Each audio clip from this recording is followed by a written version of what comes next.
Lorsque l'épieu s'enfonça aux 3/4 dans sa poitrine, la créature infernale se raidit brusquement avant de se débattre comme un animal pris au piège.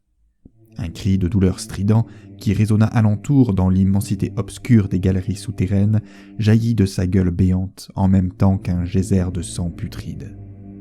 L'abomination essaya en vain de se soustraire à l'assaut du chasseur, qui la plaquait au sol d'une main vigoureuse et lui fracassait le crâne de l'autre à l'aide d'un lourd crucifix en argent.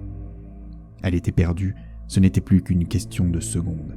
Elle sentait ses forces l'abandonner, même si, paradoxalement, la vie s'était depuis longtemps retirée de son corps qui n'était plus mu depuis quelques siècles que par l'énergie diabolique de la malédiction qui la frappait.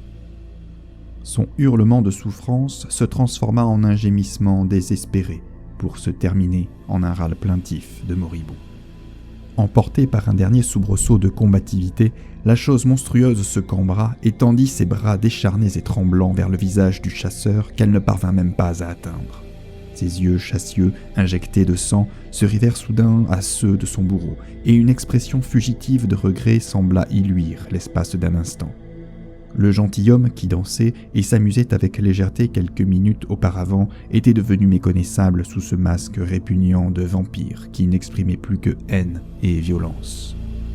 Un murmure s'échappa de sa gueule tordue et bavante. « Je suis désolé de ce que je t'ai fait. Je regrette.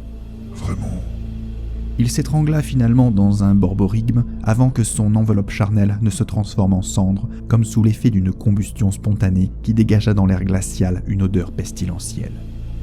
Impassible, le chasseur se redressa et considéra le tas de vêtements remplis de poussière étendu sur le sol. Le comte Wolfbo n'était plus.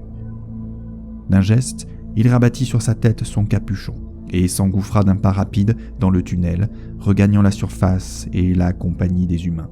Il déambula quelques instants dans le vaste jardin, puis se dirigea vers l'hôtel privé d'où émanait un brouhaha étouffé.